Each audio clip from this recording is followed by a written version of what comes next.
আচ্ছা বাকিরা চলে যাও, তোমরা টাকাটা গুনে ফেলো। গুনে এই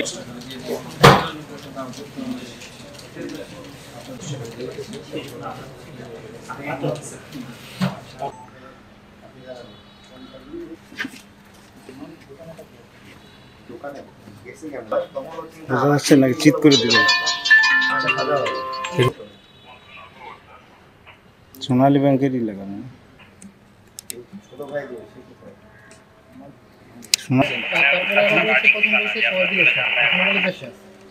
কত রেটে ভাঙাইছেন? এটা আছে রেটটা আছে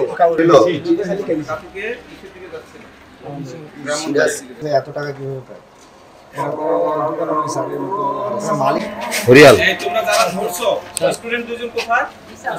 সাহেবপ্রতাপ মোড়ে দেখা যায় প্রতিদিন আমরা গাড়ি চেক করতাম, যে গাড়ি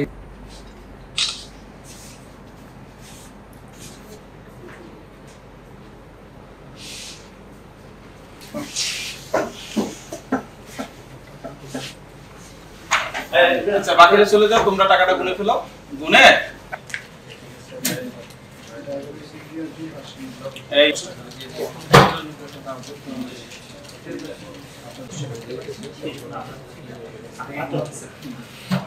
বৈষম্য বিরোধী ছাত্র আন্দোলনের যারা আছেন তারা কিন্তু একই সাথে সাহেবপ্রতাপ মোড়ে আজকে তারা ট্রাফিক নিয়ন্ত্রণে কাজ করছিলেন। এমন সময় একটা গাড়ি আসে, যে গাড়িটা তাদের কাছে সাসপেক্টেড মনে হলো, যে সেখানে দুইটা আইফোন দেখতে পায়। পরে স্টুডেন্টরা গিয়ে ওখানে জিজ্ঞাসা করে যে আপনারা কারা, আপনাদের পরিচয় কি এবং গাড়িতে আর কি কি আছে।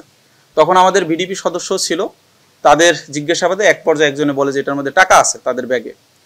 তো টাকা থাকার পর তাদের সন্দেহ হলো কত টাকা কি, খুলে দেখালো। খুলে দেখা তারা বললো যে 89 লক্ষ টাকা। তো এটা একটা বিশাল একটা অ্যামাউন্ট, সাধারণত মানুষের কাছে এরকম একসাথে প্রায় 1 কোটি টাকার কাছাকাছি থাকার কথা না।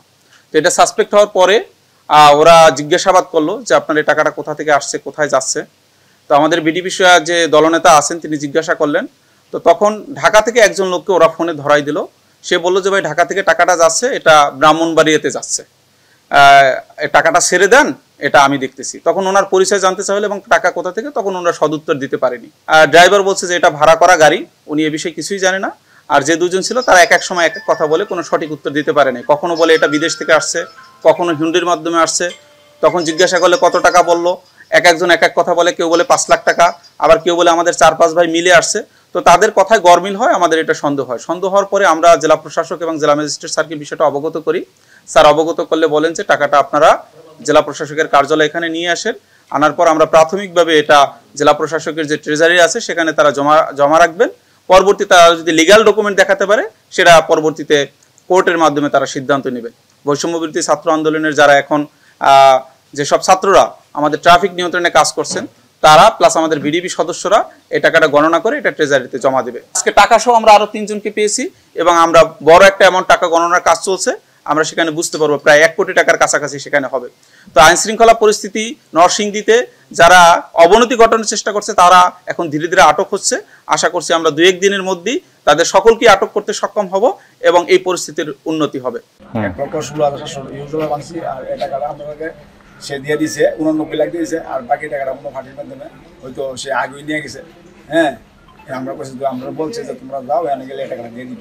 আর স্যার এটা হলো একটা গ্রুপিং, মানে যারা ওনার আছে 3 ভাই, বাইরে যায় 3 ভাই, ওনার 2 ভাই বাইরে। হ্যাঁ, আমার ফুফাতো ভাই আরেকজন আছে স্যার, যে আমাদের বাসন্তী এলাকার আরেকজন। হ্যাঁ, আরেকজন আছে স্যার যে নবীনগরে। হ্যাঁ, এরা 10-12 জন মিলে স্যার এরা এই টাকাগুলি যে কোরবানির আগে আসছিল, আসার পরে না ইদানিং না কোরবানির আগে আসছিল, পরে ইদানিং এটা যে লোক আসছিল এই টাকাটা দিয়েছে। হরতালের সময় স্যার আমরা যে লোকটাকে স্যার আনছি, তো কাছে টাকাগুলো দিয়ে দিছে। তো আন্দোলনের কারণে স্যার আমরা আর দিতে পারি না। স্যার হুন্ডির মাধ্যমে যে একটা লোক আসছিল 10 দিন আগে আসছিল, তার মাধ্যমে টাকাটা দিয়ে দিছে। হ্যাঁ, তখন টাকাটা সে নিয়ে বাড়ির দিকে গেছে গা। তখন আবার বাড়ির দিকে আমরা গেছি স্যার, আজকে গেছি এই টাকাটা বাংলা আন্দোলন আমরা স্যার আসতে পারি না। এই আজকে গিয়েছিলাম আমরা সকাল ভোরে 6টার দিকে রওনা দিছি, গিয়েছিলা যে 10টা বাজে বাংলায় আমার আসে।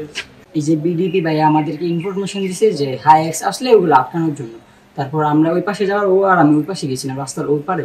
উপরে যাওয়ার পর 3টা গাড়ি চেক আপ করছি, কোনো কিছু পাই নাই। তারপর এই গাড়িটা আসছে, আসার পর ওনাদের 2টা ফোন গাড়িতে ছিল, 2টা আইফোন ছিল দেখে আমাদের সন্দেহ হয়েছে। সন্দেহ হওয়ার পরে আমরা জিজ্ঞাসা করছি যে ভাই কিছু আছে, ওনারা বলছে না ভাই কিছু নাই। তারপর আমরা বলছি ভাই ব্যাগে কি, তারপর উনি একজন বলছে যে ব্যাগে কিছু নাই, আরেকজন বলছে ব্যাগে টাকা আছে। তারপর আমরা বলছি যে ব্যাগটা খুলেন, ব্যাগ খোলার পরে টাকা পাইছি, টাকা পাওয়ার পরে এই যে ব্যাগে আমরা জানাইছি।